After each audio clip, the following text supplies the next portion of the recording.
Bonsoir, bonsoir, bien-aimés dans les Seigneurs, mes bien-aimés, nous sommes là au rendez-vous, comme d'hab, c'est pour faire l'étude biblique, le devoir que le Seigneur nous a laissé.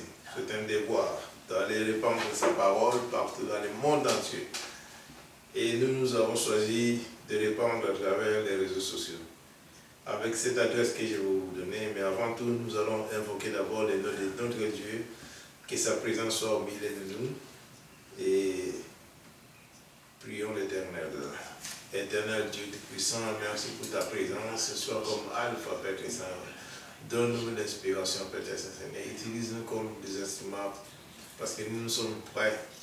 Nous offrons nos cœurs, Père Saint, pour que tu puisses nous utiliser. Et nous sommes aussi, Père Saint, prêts que tu es là pour nous protéger, nous garder dans le creux de ta main parce que la Bible le confirme. Ce que toi tu tiens dans le creux de ta main, personne ne peut le ravir. C'est pour cela, éternel Dieu, nous sommes là pour répandre la parole à travers les réseaux sociaux. Bénis chaque famille Père Saint qui nous regarde et bénis aussi chaque famille qui est abonnée à cette chaîne. Oh éternel Dieu, nous te sanctifions. Merci Père Saint, nous voulons seulement faire avancer le royaume. Nous bénissons ta présence. Nous saluons Père Saint Seigneur aussi ton avenir, Père Seigneur, parce que tu confirmes ta parole là où deux ou trois s'unissent, tu es au milieu d'eux. C'est pour cela, Père, nous voulons te rendre cette prière dans le nom précieux de notre Seigneur Jésus-Christ pour ta présence au milieu de nous, Père Saint. Gloire au Père, gloire au Fils et gloire au Saint-Esprit. Amen. Amen. Éternel notre Dieu, notre Père, nous te louons, nous te rendons grâce et nous te remercions parce que ce soir encore tu nous permets d'être rassemblés en ton nom, tu es au milieu de nous. Que ton esprit règne en même, que ta parole se fasse entendre. Que ne retourne pas à toi, Seigneur, sans avoir fait ta volonté, et qu'ainsi toute la gloire t'en revienne. Gloire au Père, gloire au Fils et gloire au Saint-Esprit. Amen. Amen. Merci Seigneur Tout-Puissant de nous accueillir encore aujourd'hui pour cette étude biblique. Dirige-la sous ton saint regard, oh mon Dieu. Chasse tout esprit rebelle et contraire afin que tu puisses régner en maître souverain. Merci car aujourd'hui tu vas parler à chacun de nous à travers cette étude, à travers ta parole qui est vraie, qui est vivante, qui est pure. Tu vas donner à chacun la révélation de ton enseignement par la puissance de ton Saint-Esprit. Bénis-nous, Seigneur, nous qui sommes là. Bénis tes serviteurs présents. Oins-les de ton Saint-Esprit. Protège-les des méchants, des orgueilleux. Et interviens, ô mon Dieu, favorablement et puissamment pour tout un chacun qui encore aujourd'hui vont écouter ta voix, entendre ta parole.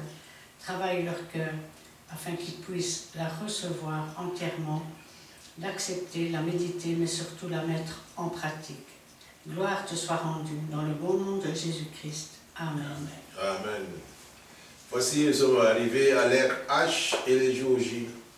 Donc, je vous ai dit, et je le répète, pour retrouver les autres vidéos qui sont déjà en ligne, vous pouvez aller consulter l'adresse de Christian Delso.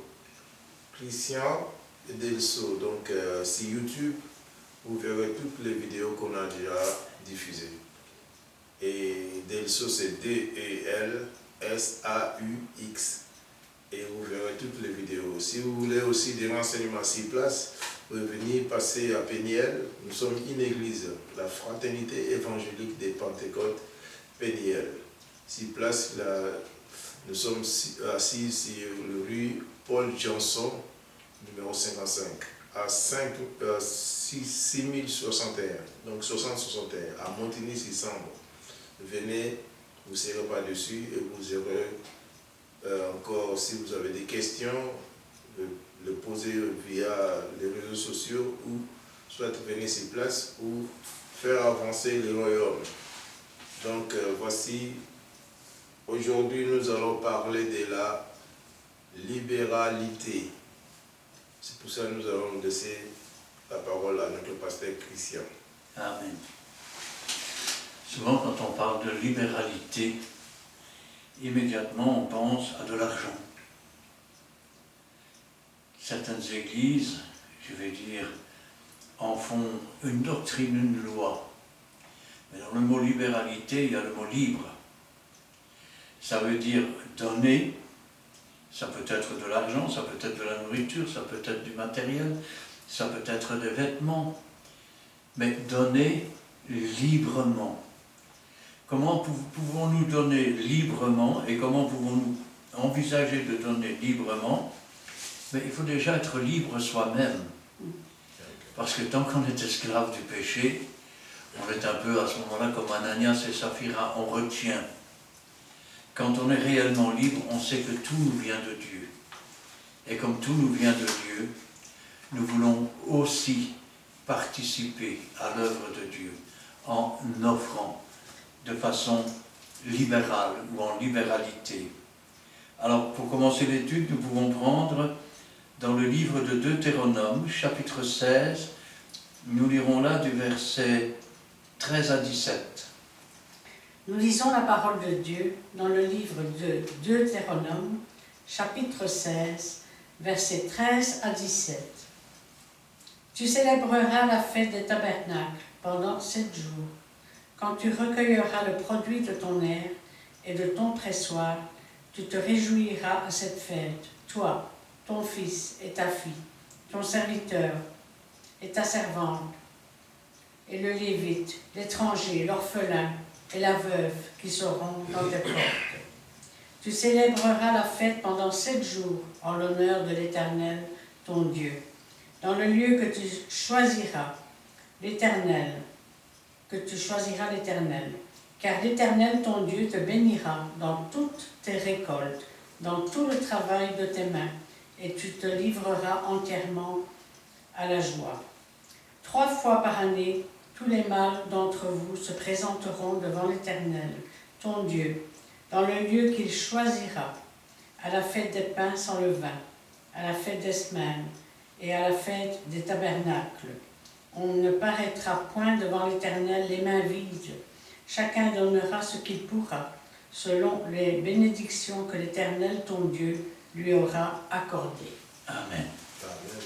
Alors, la première chose que l'on voit, il n'est pas question ici de devoir apporter quoi que ce soit d'obligatoire. Il est question ici déjà de faire 3 fêtes. La première, c'est la fête des pains sans levain, plus communément appelée la fête de la Pâque. La deuxième, c'est la fête des semaines, plus connue aujourd'hui sous le nom de Pentecôte. Et enfin, la fête des tabernacles, c'est la fête des tentes. On pourrait traduire cela pour la nouvelle alliance, dans le fait que nous vivons dans une tente comme étrangers sur cette terre en attendant de revêtir notre domicile céleste. Pour Israël, lui, ça lui rappelle principalement le temps où il marchait dans le désert et où il vivait sous des tentes, où l'arche de l'alliance elle-même était dans une tente qu'on appelait tabernacle. Alors, on ne paraîtra point devant l'Éternel les mains vides. Quand on nous parle de cela, on pourrait se dire, alors, ils étaient obligés d'apporter. Ce n'est pas la question qu'ils étaient obligés d'apporter. Mais regardez le verset 14. Tu te réjouiras à cette fête. Qui?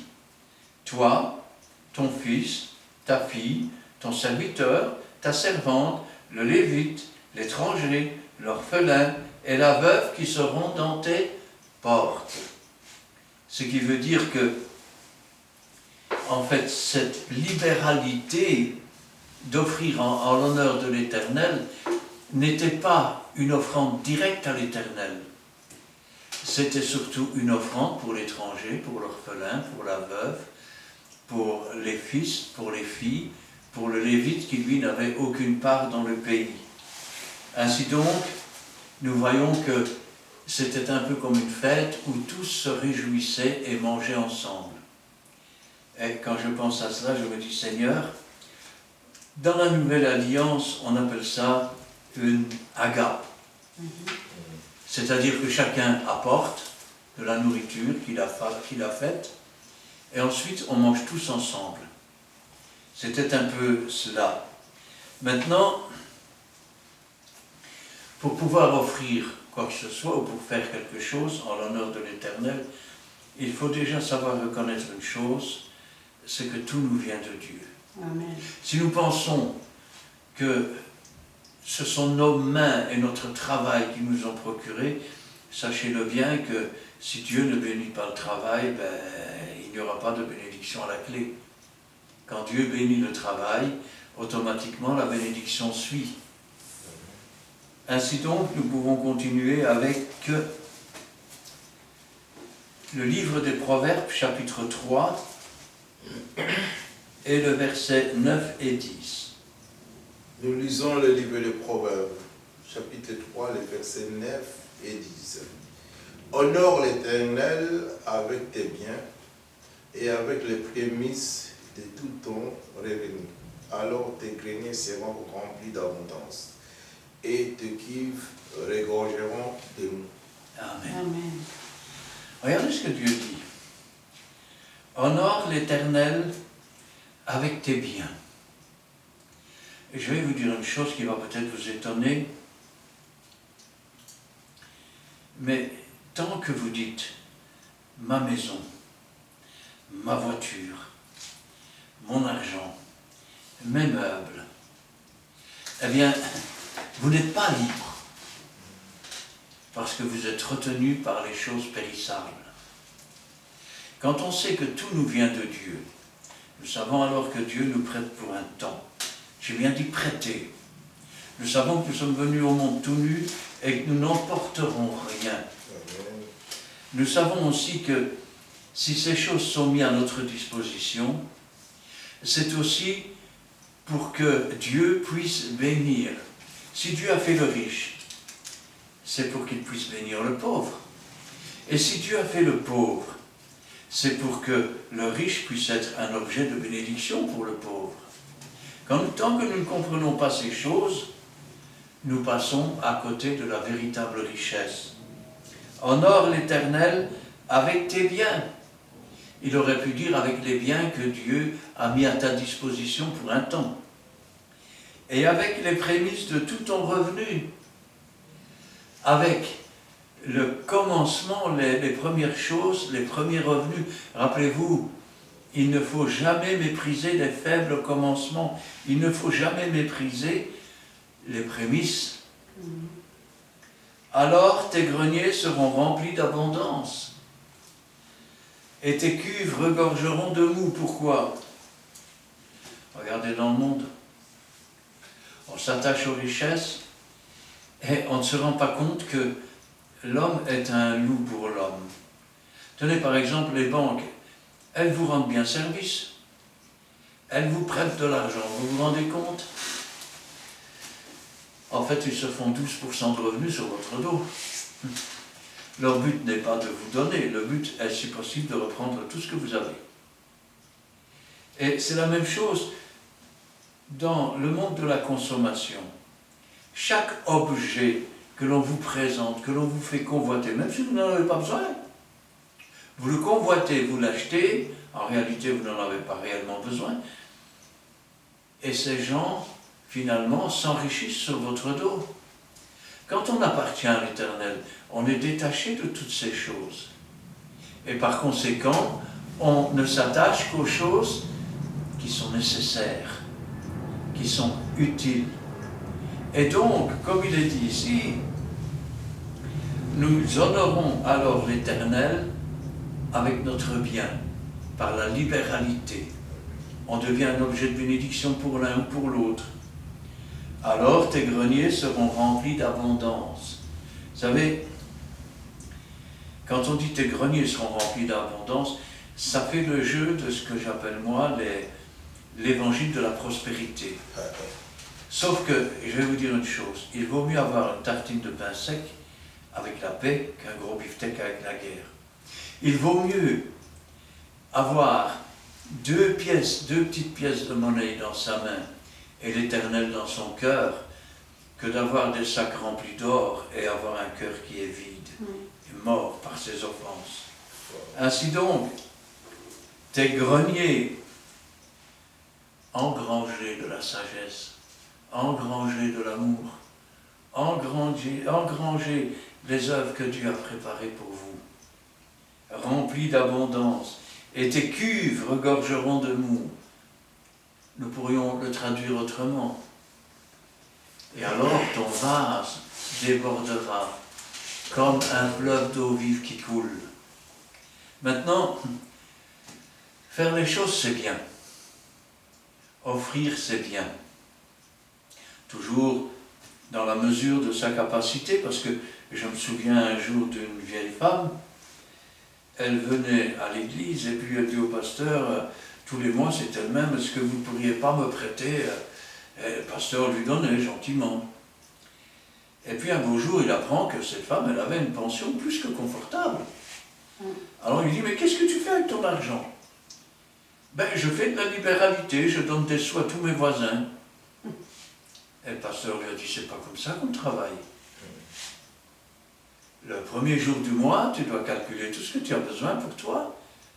Tu dois calculer, et ensuite quand tu as calculé, tu regardes ce que tu peux faire avec ce qui reste. Mais tu ne dois pas tout donner et puis venir appauvrir ton frère. Alors, quand on fait quelque chose, il ne faut pas non plus le faire tout le temps pour que les gens vous admirent. Vous savez, c'est un peu comme ces gens qui se tiennent debout dans la synagogue pour qu'on les admire, ou dans les rues avec les mains levées et qui commencent à faire des prières à haute voix pour que les gens les admirent. Ces gens-là ont déjà leur récompense. Quand on fait toute chose, on doit le faire comme pour le Seigneur et pas pour les hommes. Amen. Alors Matthieu chapitre 6, versets 1 à 4. Nous lisons la parole de Dieu dans le livre de Matthieu, chapitre 6, versets 1 à 4. Gardez-vous de pratiquer votre justice devant les hommes, pour en être vus. Autrement, vous n'aurez point de récompense auprès de votre Père qui est dans les cieux. Lors donc que tu fais l'aumône, ne sonne pas de la trompette devant toi, comme font les hypocrites, dans les synagogues et dans les rues, afin d'être glorifiés par les hommes. Je vous le dis en vérité, ils reçoivent leur récompense. Mais quand tu fais l'aumône, que ta main gauche ne sache pas ce que fait ta main droite, afin que ton aumône se fasse en secret. Et ton Père qui voit dans le ciel te le rendra. Amen. Amen. Gardez-vous de pratiquer, nous pourrions dire la libéralité, devant les hommes pour en être vus, pour être admirés des hommes. Autrement, vous n'aurez point de récompense auprès de votre Père qui est dans les cieux. Lors donc que tu fais l'aumône, ou que tu pratiques la libéralité, ne sonne pas de la trompette devant toi comme font les hypocrites dans les synagogues et dans les rues, afin d'être glorifiés par les hommes. Vous arrivez, je suis un tel, et je ne vais pas tolérer que cet homme soit là mendiant. Voilà un tel montant pour toi. Tout le monde dit, waouh, t'as vu ça? Sauf que c'est de l'hypocrisie. On ne le fait pas pour Dieu. Quand on fait pour Dieu, la main gauche ne doit même pas savoir ce que la main droite fait. Je vous le dis en vérité, ils reçoivent leur récompense. Quand tu fais l'aumône, que ta main gauche ne sache pas ce que fait ta droite. Je vais le dire autrement. Même mon épouse, qui est ma droite quelque part, quand on fait ce genre de choses, je ne suis pas obligé de mettre mon épouse au courant. Et mon épouse n'est pas obligée de me mettre au courant. Pour autant que c'est de la libéralité, ça doit être fait de bon cœur comme pour le Seigneur. Quand on fait quelque chose pour le Seigneur, est-ce qu'on demande à l'autre ou est-ce qu'on commence à raconter à l'autre tout ce qu'on a fait? La vantardise est un vilain défaut. Afin que ton aumône se fasse en secret, et ton Père qui est dans le secret te le rendra. Parce que Dieu qui est dans le secret nous le rendra. Nous sommes dans Luc, chapitre 6, versets 37 et 38. Nous lisons dans le livre de Luc, chapitre 6, au verset 37 et 38. Ne jugez point, et vous ne serez point jugés. Ne condamnez point, et vous ne serez point condamnés d'absolver et vous serez absous. Donnez et il vous sera donné. On versera dans votre sein une bonne mesure, serez secoué et qui déborde, car on vous mesurera avec la mesure dont vous serez servi. Amen. Ne jugez point, et vous ne serez point jugés. Ne condamnez point, vous ne serez point condamnés. Ça veut dire quoi? Ça veut dire que quand vous vous apprêtez à faire ce que l'on appelle la libéralité ou à offrir, ne commencez pas déjà par condamner. Oh, oui, mais si tu es comme ça, c'est parce que tu as fait quelque chose à Dieu. Comment voulez-vous offrir quoi que ce soit à quelqu'un que vous jugez de cette façon? Ou alors, absolver. Ça veut dire quoi? Ça veut dire absoudre. Rappelez-vous la prière. Pardonne-nous nos offenses, comme nous pardonnons à ceux qui nous ont offensés.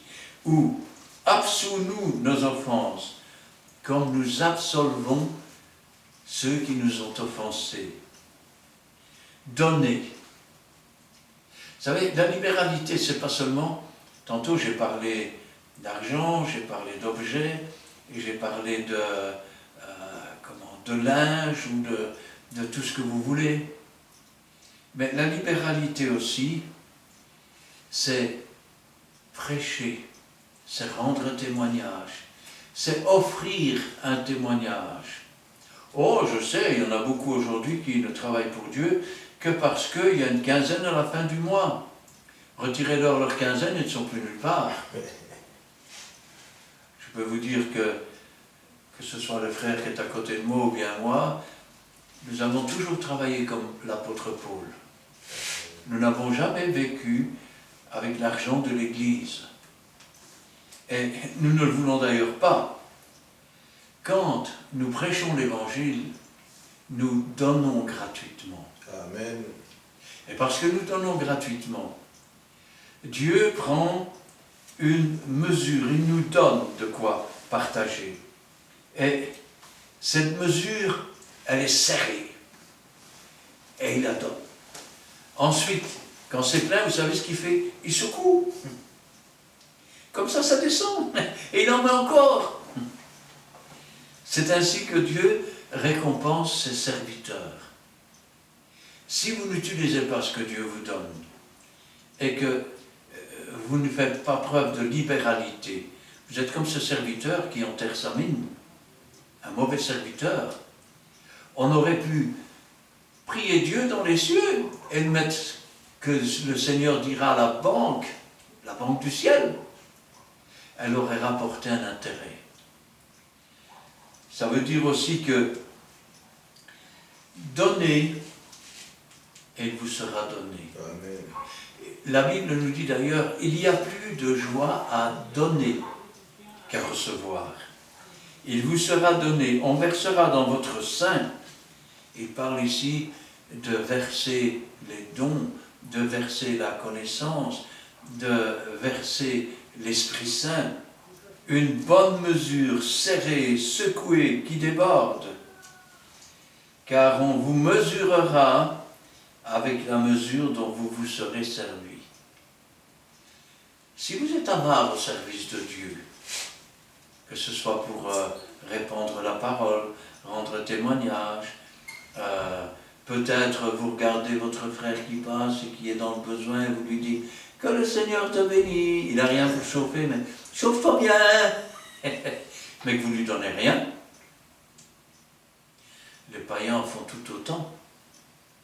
Comment voulez-vous que Dieu vous remplisse, vous renouvelle, vous donne une mesure bien secouée jusqu'à ce que ça déborde? Si ça déborde, ce qui déborde, ce n'est pas pour vous, c'est pour ceux sur qui ça doit tomber. Alors, maintenant il y a encore autre chose. Il y a la qualité de la libéralité. et pas la quantité. Vous savez, quand on est riche, c'est facile hein, de donner 50 € comme ça. Ça ne vous coûte rien. C'est la même chose pour vous que si un pauvre donnait 10 cents. Quand ça commence à vous coûter quelque chose, et que là vous partagez, alors ça devient une véritable libéralité. Parce que vous le faites librement, sans aucune contrainte. Vous le faites par amour. Et c'est ce que nous allons voir maintenant dans Luc chapitre 21, versets 1 à 4. Nous lisons la parole de Dieu dans le livre de Luc, chapitre 21, versets 1 à 4. Jésus, ayant levé les yeux, vit les riches qui mettaient leur offrande dans le tronc. Il vit aussi une pauvre veuve qui mettait 2 petites pièces. Et il dit, « Je vous le dis en vérité, cette pauvre veuve a mis plus que tous les autres, car c'est de leur superflu que tous ceux-là ont mis des offrandes dans le tronc. Mais elle a mis de son nécessaire, tout ce qu'elle avait pour vivre. » Amen. Voilà 2 personnes qui offrent. Le premier, il offre ce qu'il n'a pas besoin. Vous savez, c'est comme quand vous avez un pauvre qui a besoin de vêtements et vous lui donnez les vieux vêtements dont vous n'avez plus besoin. Faites rien d'extraordinaire. Puisque si vous ne les aviez pas donnés, vous auriez peut-être fait des chiffons avec. Ou alors vous les auriez jetés à la benne, dans les petits conteneurs.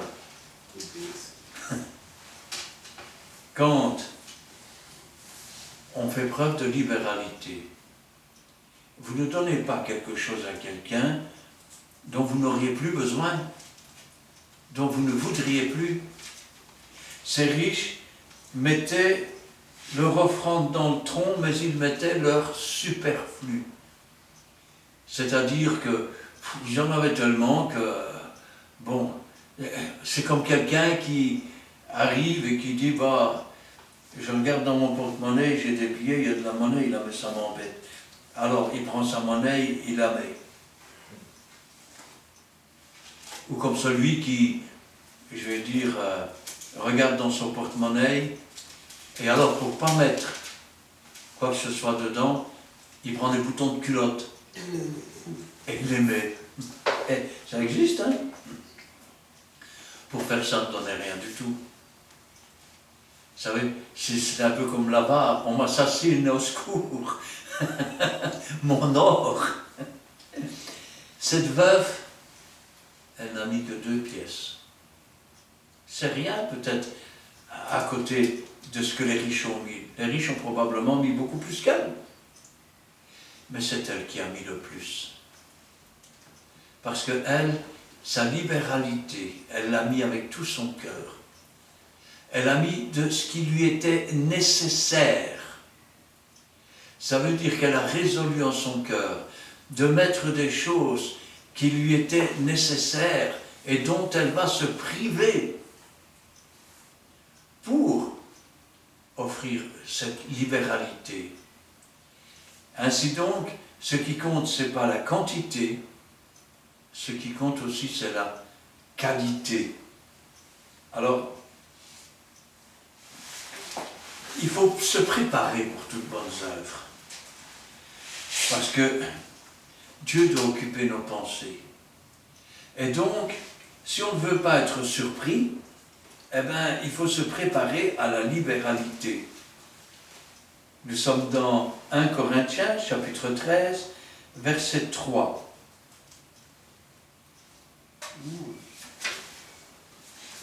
Non, pardon. 1 Corinthiens, chapitre 16. Chapitre 16, oui. Versets 1 à 4. J'étais beaucoup plus loin. Ouais. Voilà, nous lisons le livre de 1 Corinthiens, chapitre 16, les versets 1 à 4. Pour ce qui concerne la collecte en faveur des saints, agissez-vous aussi comme je l'ai ordonné aux églises de Galatie. Que chacun de vous, le premier jour de la semaine, mette à part chez lui ce qu'il pourra, selon sa prospérité, afin qu'on n'entende pas mon arrivée pour recueillir les dons. Et quand je serai venu, j'enverrai avec des lettres pour porter vos libéralités à Jérusalem, les personnes que vous aurez approuvées. Si la chose mérite que j'y aille moi-même, elles feront le voyage avec moi. Qu'est-ce que Paul dit?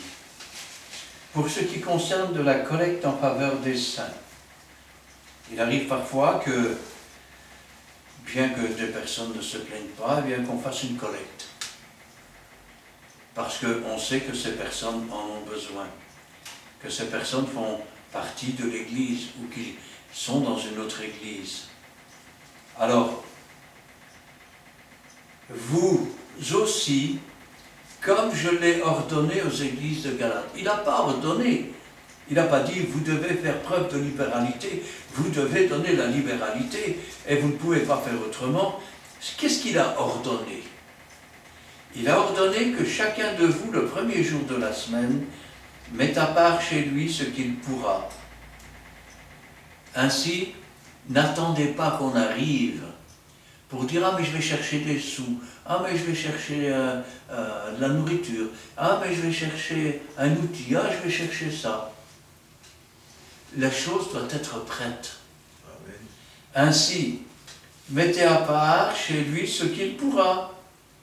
Il ne dit pas « Vous êtes obligé de donner ci, vous êtes obligé de donner là. » Ce que vous avez à cœur de donner, suivant votre prospérité, suivant votre état financier par exemple, afin qu'on n'attende pas mon arrivée pour recueillir les dons, afin que quand Paul va arriver, il ne soit pas là comme un mendiant en train d'attendre que chacun apporte, et qu'ainsi chacun ait déjà apporté, et que lui, arrivant comme apôtre, reçoive la totalité des dons qui a été reçus. Quand je serai venu, j'enverrai avec des lettres pour porter vos libéralités, c'est-à-dire ce que vous aurez donné librement, à Jérusalem. Et il va envoyer qui? Les personnes que vous aurez approuvées. Amen. C'est-à-dire les personnes dans l'Église même, que l'Assemblée aura approuvées, que l'on sait être honnête. Si la chose mérite que j'y aille moi-même, ça veut dire si les dons sont très importants, elles feront le voyage avec moi. Ça veut dire que les personnes qui ont été choisies iront avec et que l'apôtre Paul les accompagnera. Quand je pense à cela, je me dis, mieux vaut se préparer que d'être pris au dépourvu. Alors, nous pouvons prendre maintenant dans 2 Corinthiens, chapitre 9, versets 3 à 10. Nous lisons la parole de Dieu dans le livre de 2 Corinthiens, chapitre 9, versets 3 à 10.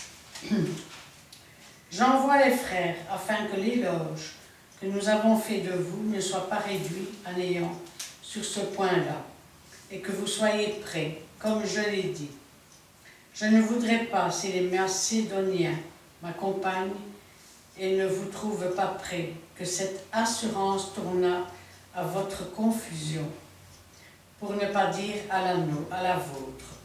J'ai donc jugé nécessaire d'inviter les frères à se rendre auparavant chez vous et à s'occuper de votre libéralité déjà promise, afin qu'elle soit prête, de manière à être une libéralité et non un acte d'avarice.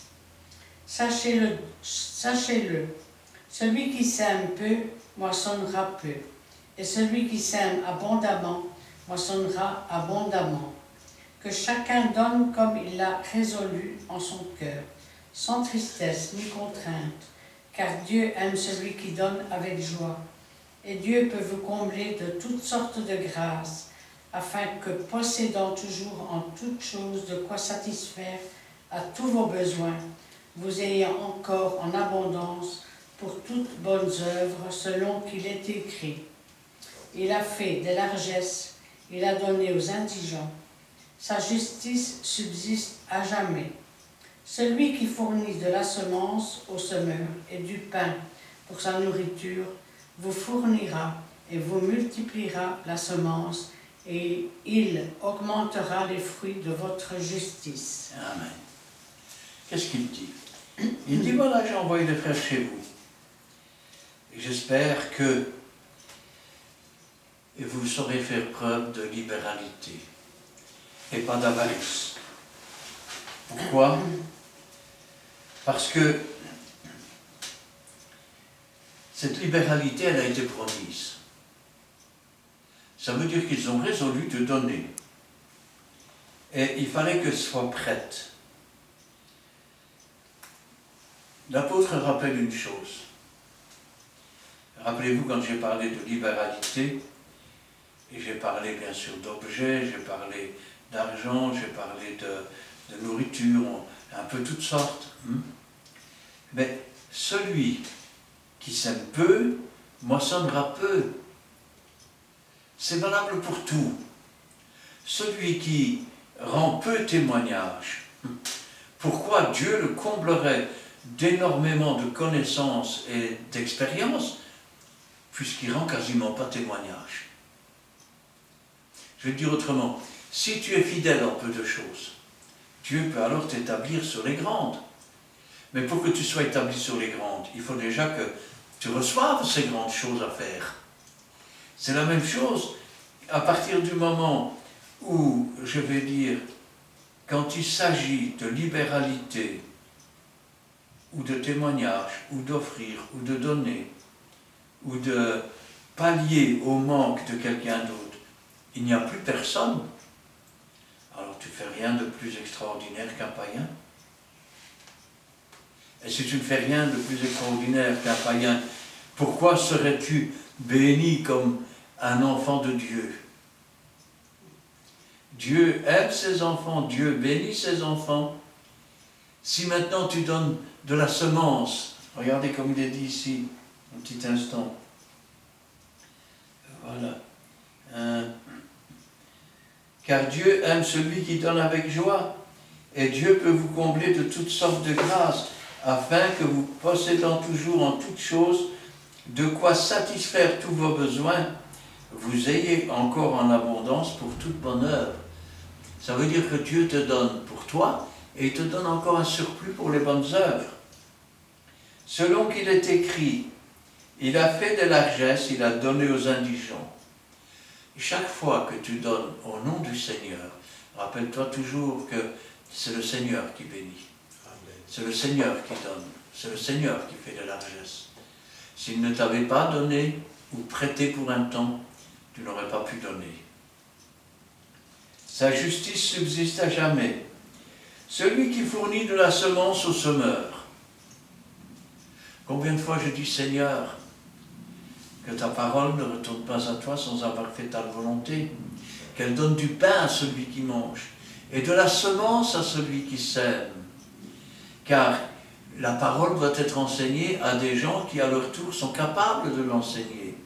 Si tu donnes de la semence au semeur et du pain pour sa nourriture, vous fournira et vous multipliera la semence et il augmentera les fruits de votre justice. Si tu enterres ta mine, Dieu ne va pas t'en donner une autre. Si tu la fais valoir, Dieu va t'en donner et il va multiplier. C'est ainsi que si maintenant Dieu te donne un don et que tu ne le manifestes pas, tu vas laisser éteindre ce don. Si maintenant tu le manifestes, Dieu va voir que quand on te donne quelque chose, on peut te faire confiance, tu sais t'en servir. Et Dieu va te donner encore plus. Alors, il faut enseigner, puisqu'on parle de semence, il faut enseigner la libéralité. Elle n'est pas enseignée dans beaucoup d'églises. Et c'est triste, parce que enseigner à quelqu'un la libéralité, c'est lui enseigner déjà à faire les œuvres que Dieu a préparées. Amen. Nous sommes dans 1 Timothée 6, versets 17 à 19. Oui, nous lisons la parole de Dieu dans 1 Timothée, chapitre 6, versets 17 à 19. Recommande aux riches du présent siècle de ne pas être orgueilleux, de ne pas mettre leur espérance dans des richesses incertaines, mais de la mettre en Dieu, qui nous donne avec abondance toutes choses pour que nous en jouissons. Recommande-leur de faire du bien, d'être riche en bonne œuvre, d'avoir de la libéralité, de la générosité et de s'amasser ainsi pour l'avenir un trésor placé sur un fondement solide afin de saisir la vie véritable. Alors, recommande. Nous pourrions dire aussi, enseigne-leur aux riches du présent siècle de ne pas être orgueilleux. C'est moi que voici, que voilà, retirez-vous. Vous ne voyez pas qui je suis, moi, hein? Et de ne pas mettre leur espérance dans les richesses incertaines. Vous savez ce que c'est qu'une richesse incertaine? La richesse aujourd'hui, c'est devenu la rareté. Je m'explique. Vous prenez une allée de gravier, ce n'est que du gravier. Vous prenez un morceau d'or, eh ben, on le met dans un coffre parce que ça a une grande valeur. Pourquoi ça a une grande valeur? Parce qu'il y en a peu. Et je pose la question maintenant, s'il y avait des carrières entières d'or et qu'il y ait très peu de gravier, vous auriez sans doute une allée en pépites d'or et vous auriez peut-être un gravier dans votre coffre. C'est des richesses incertaines. Ça veut dire qu'elles n'ont la valeur qu'on leur donne. J'ai encore lu, je ne sais pas si c'est pas une paire de baskets qui s'est vendue plus d'1 million. Pourquoi? Parce qu'il y a un pied qui a été dedans. Dans les richesses incertaines, mais de la mettre en Dieu. Notre espérance va être en Dieu, pas dans les richesses. On ne peut pas servir Dieu et Mammon, qui nous donne avec abondance toutes choses pour que nous en jouissions. Regardez les recommandations du Seigneur. Pourquoi vous inquiétez du lendemain? Le lendemain aura soin de lui-même. Regardez les oiseaux du ciel, ils ne sèment pas, ils ne moissonnent pas, Dieu prend soin d'eux. À combien plus forte raison Dieu va prendre soin de vous? Lequel d'entre vous peut ajouter une coudée à sa ceinture par les inquiétudes de chaque jour? Recommande-leur de faire du bien, d'être riche en bonnes œuvres. On ne parle pas seulement ici de donner de l'argent ou de donner du matériel. Une bonne œuvre, c'est quoi? C'est parfois un coup de main. C'est de la libéralité que de faire un travail gratuitement pour aider son prochain. D'avoir de la libéralité, de la générosité. Et de s'amasser ainsi pour l'avenir un trésor placé sur un fondement solide. Afin de saisir, on peut dire saisir par la foi, la vie véritable. La libéralité, Dieu nous a montré l'exemple. Il n'y a pas de plus grand amour que d'offrir sa vie. Jésus, dans sa libéralité, a offert sa vie pour nous. Et Dieu nous demande d'offrir aussi notre vie pour nos frères, pour nos sœurs et pour Dieu. Nous sommes dans 1 Jean, chapitre 3, versets 15 à 22. Il faut de même que nous lisons la parole de Dieu dans 1 Jean 3. Non, c'est 1 Jean. 1 Jean, chapitre 3, versets 15 à 22. Tu veux que je le lise? Oui, ça va. Ah, t'as pris l'évangile de Jean? Oui, oui, oui. Non, je veux bien Un lire. instant. Voilà. 1 Jean, donc nous lisons la parole de Dieu dans 1 Jean, chapitre 3, versets 15 à 22. Quiconque est son frère est un meurtrier, et vous savez qu'aucun meurtrier n'a la vie éternelle demeurant en lui. Nous avons connu l'amour en ce qu'il a donné sa vie pour nous. Nous aussi, nous devons donner notre vie pour les frères. Si quelqu'un possède les biens du monde et que, voyant son frère dans le besoin, il lui ferme ses entrailles, comment l'amour de Dieu demeure-t-il en lui? Petits enfants, n'aimons pas en parole et avec la langue, mais en action et en vérité. Par là, nous connaîtrons que nous sommes de la vérité et nous rassurerons nos cœurs devant lui.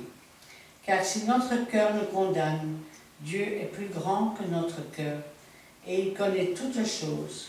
Bien-aimés, si notre cœur ne nous condamne pas, nous avons de l'assurance devant Dieu. Quoi que ce soit que nous demandons, nous le recevons de lui parce que nous gardons ses commandements et que nous faisons ce qui lui est agréable. Amen. Quiconque déteste son frère, c'est un meurtrier. Pourquoi? Parce que si tu détestes quelqu'un parce qu'il n'est pas chrétien, comment lui parleras-tu de l'amour de Dieu? Et si donc Dieu le met sur ta route pour que tu lui parles et que tu ne lui parles pas, en quelque sorte tu es un meurtrier responsable de sa mort. C'est pour ça qu'il est dit de prêcher en toute occasion, bonne ou mauvaise, afin que ceux qui refusent ne puissent pas dire « je ne savais pas », car ils le savaient. Quiconque est son frère est un meurtrier. Et vous savez qu'aucun meurtrier n'a la vie éternelle demeurant en lui. Ça veut dire que le Saint-Esprit se retire et que la vie se retire. Nous avons connu l'amour en ce qu'il a donné sa vie pour nous. Nous aussi, nous devons donner notre vie pour les frères.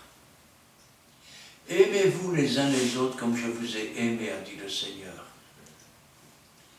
Si quelqu'un possède les biens du monde et que voyant son frère dans le besoin, il lui ferme ses entrailles, comment l'amour de Dieu demeure-t-il en lui? Quel amour lui manifeste-t-il, puisqu'il ne fait pas pour lui ce qu'il voudrait qu'on fasse pour lui-même? Petits enfants, n'aimons pas en parole. Je vais dire autrement. Ne soyons pas des chrétiens simplement avec la langue, pour dire « je suis chrétien, je suis enfant de Dieu, je suis sauvé, je suis ceci ». Tu n'es rien, tu n'es qu'un misérable pécheur qui a été sauvé par grâce.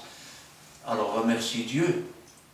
Et n'oublie pas que, avant d'être libre, tu étais un esclave. Alors ne regarde pas les esclaves comme moins que toi. N'oublie jamais d'où tu es sorti. Petits enfants, n'aimons pas en parole seulement, avec la langue, mais en action. Montre-moi la foi sans les œuvres, et je te montrerai la foi par les œuvres. Voilà le résumé.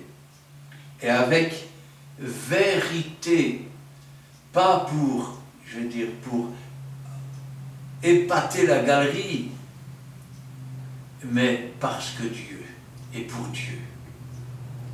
Par là, nous connaîtrons que nous sommes de la vérité, et nous rassurerons nos cœurs devant lui. Car si notre cœur nous condamne, Dieu est plus grand que notre cœur, et il connaît toutes choses. Si notre cœur nous condamne déjà, sachez que Dieu est au-dessus de cela, qui connaît toutes choses, et que celui qui a le droit de nous condamner, c'est lui. Bien-aimés, si notre cœur ne nous condamne pas, nous avons de l'assurance devant Dieu. Un enfant qui a fait mal, il n'ose pas vous regarder dans les yeux, il baisse les yeux. L'enfant qui est droit et correct, il vous regarde droit dans les yeux avec un sourire. Il n'éprouve aucune crainte, aucune honte. Quoi que ce soit que nous demandions, nous le recevons de lui. Rappelez-vous ce que disait Jésus devant le tombeau de Lazare. Pour moi, je sais que tu m'exauces toujours. Et beaucoup de gens disent, mais je prie, mais je vois rien, mais je prie, mais je vois rien. Oui, d'accord, mais quand Dieu te demande, tu es où? Quand Dieu te montre un commandement, tu es où dans ce commandement? Tu sais, même quand personne ne te voit, Dieu te voit encore. Dieu connaît tes pensées, la parole n'est pas encore sur ta bouche, il la connaît. Où irais-tu te cacher? Dans le séjour des morts? Il y est. Au bout de la terre, il y est encore. Il n'y a pas d'endroit pour se cacher de Dieu. Quoi que ce soit que nous demandions, nous le recevons de lui, parce que nous gardons ses commandements, et que nous faisons ce qui lui est agréable. Alors si tu ne reçois pas, commence par te demander, est-ce que j'obéis à ce que Dieu me demande? Est-ce que je fais des choses qui lui sont agréables? Ou je fais des choses que si ça venait à se savoir, j'en aurais à rougir? C'est souvent là le problème. Alors, on parle de libéralité, d'accord, mais la libéralité sans l'amour, elle est vaine devant Dieu, elle est inutile. Et les plus belles œuvres de libéralité sans l'amour, eh ben, c'est un linge souillé devant Dieu. Parce que si c'est pas par amour, c'est par quoi? Par vantardise? C'est par orgueil? 1 Corinthiens 13, verset 3. Nous lisons la parole de Dieu dans le livre de 1 Corinthiens, chapitre 13, au verset 3. Et quand j'ai distribué tous mes biens pour la nourriture des pauvres, quand je livrerai même mon corps pour être brûlé, si je n'ai pas la charité, cela ne me sert de rien. Rendez-vous compte, si je prenais tout ce que j'ai et le donnais aux pauvres, si tout ce que je fais, je ne le fais pas comme pour le Seigneur et non pour les hommes, ça ne me sert de rien. Je serais admiré des hommes, j'aurais eu ma récompense des hommes, mais je n'aurais rien apporté devant Dieu, si ce n'est qu'un orgueil, et Dieu abaisse les orgueilleux, il élève les humbles. Quand nous faisons comme ça, il faut savoir ceci. D'un côté, il y a la libéralité, c'est-à-dire offrir. Forcément, s'il y en a un qui offre, il y en a un qui reçoit. C'est obligatoire. Bon, mais il y a des situations où il semblerait que ceux qui reçoivent auraient dû être ceux qui donnent. Vous savez pourquoi? Parce qu'ils ne veulent pas travailler. C'est possible ça? Oui. La Bible dit d'ailleurs, celui qui ne travaille pas, qui ne mange pas. La Bible dit, tout ce que tu trouves à faire sous ta main, fais-le. Mais il y en a qui préfèrent être non pas du côté du pauvre pour recevoir la bénédiction du riche, mais ils préfèrent, excusez-moi l'expression, être du côté du fainéant pour profiter des autres. Regardez ce qui nous est dit dans, on terminera d'ailleurs par là, Éphésiens 4, versets 27 et 28. Que celui qui dérobait ne dérobe plus, mais plutôt qu'il travaille en faisant de ses mains ce qui est bien, pour avoir de quoi donner à celui qui est dans le besoin.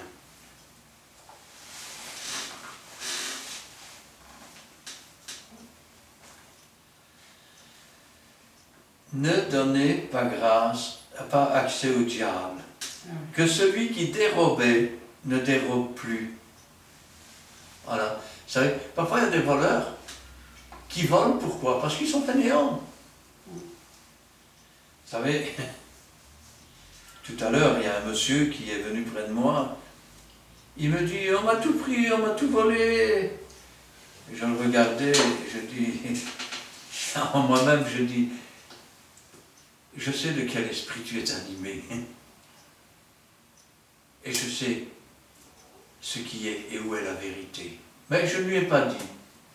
Je l'ai regardé et je lui ai dit, pourquoi tu ne vas pas au forum demander du travail?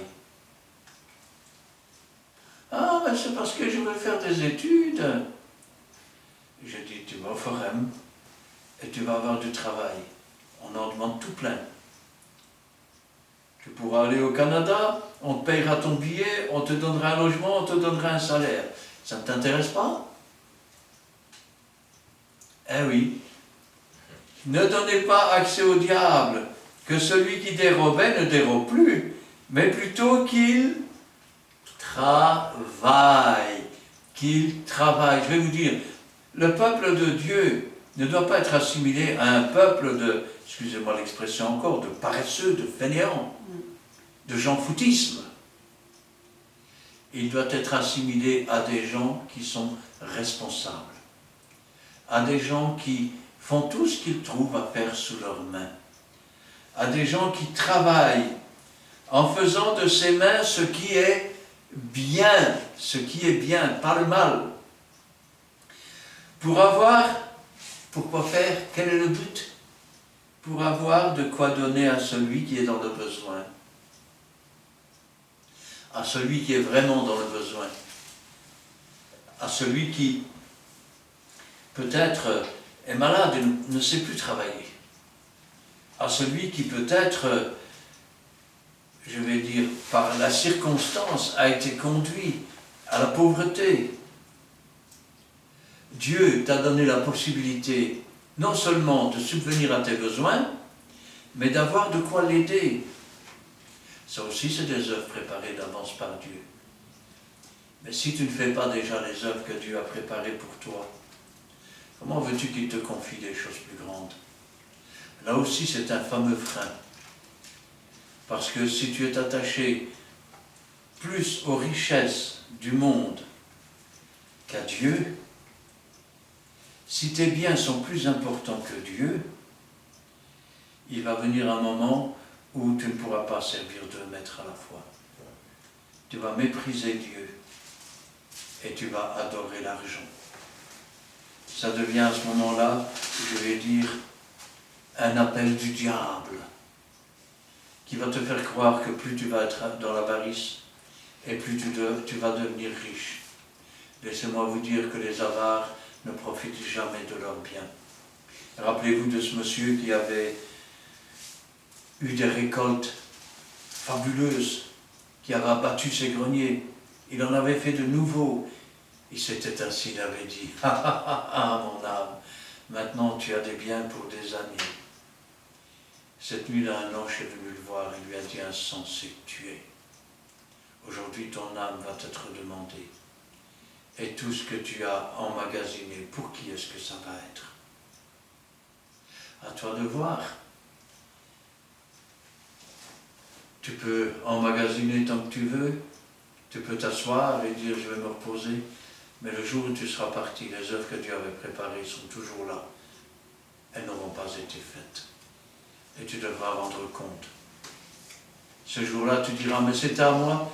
Et Dieu dira, je te les avais mis à ta disposition pour un temps. J'ai fait le riche pour être une bénédiction pour le pauvre. Et j'ai permis que le pauvre soit pauvre pour que tu sois un objet de bénédiction pour lui. Amen. Amen. Amen. Voici en long et à large, on vous laisse le temps de regarder.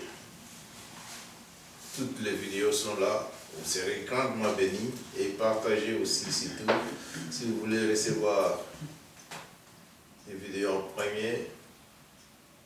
N'oubliez pas de vous abonner et vous serez toujours les bienvenus.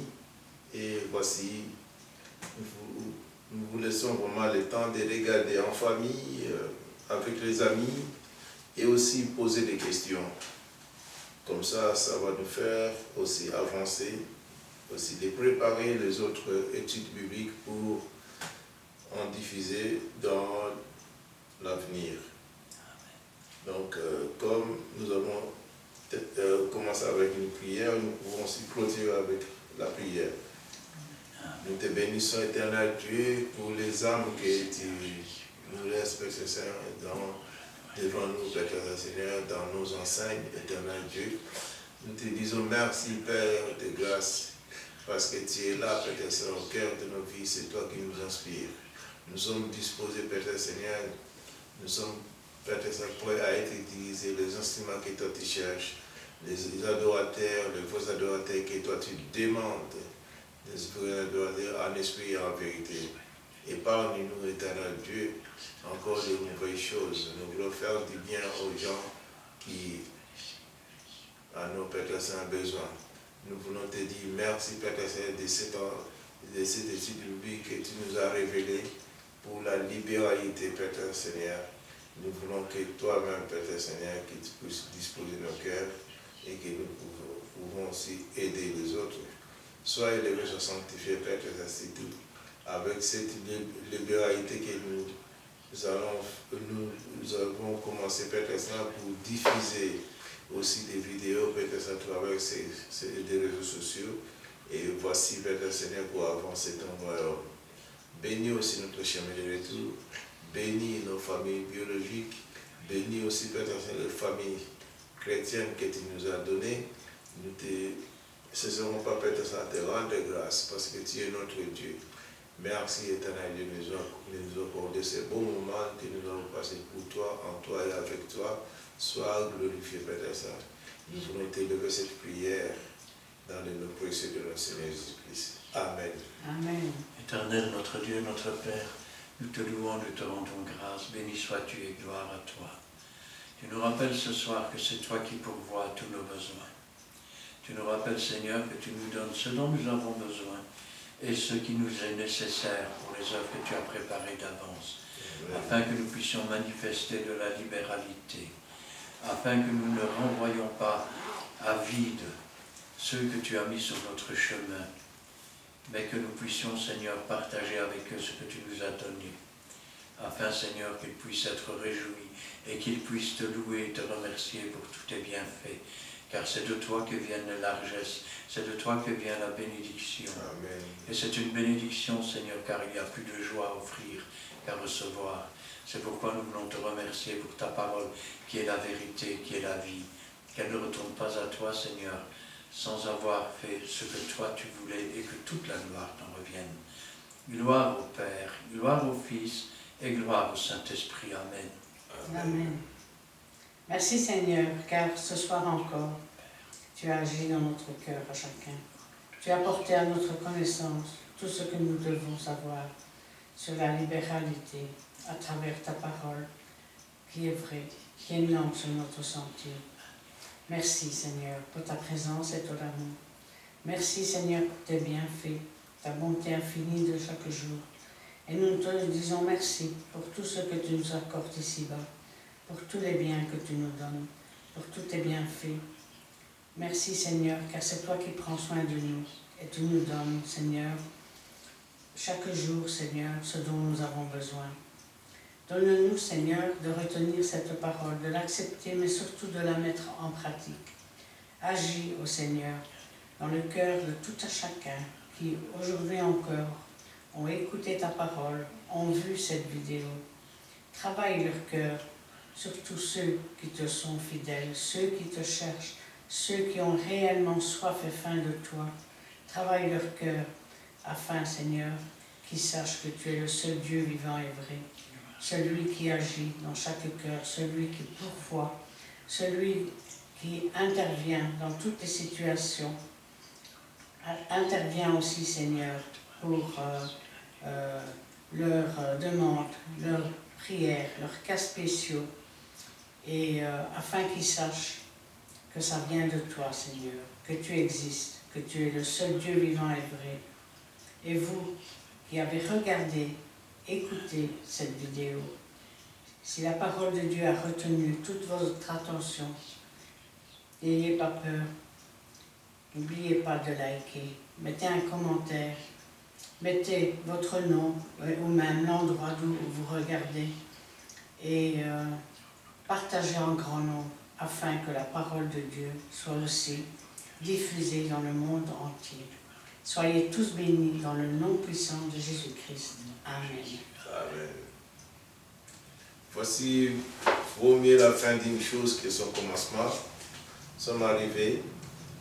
Si je peux faire un petit rappel, c'est les adresses que vous pouvez avoir, les autres vidéos. Peut-être vous trouverez encore des centaines de vidéos dans l'adresse de Christian Delso sur YouTube.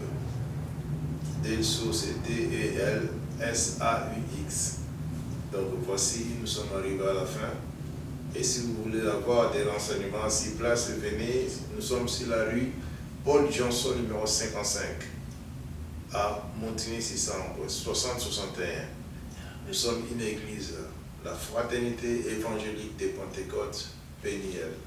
Et Dieu vous bénira, vous ne serez pas dessus. Venez, n'hésitez pas. Quant à nous, aujourd'hui,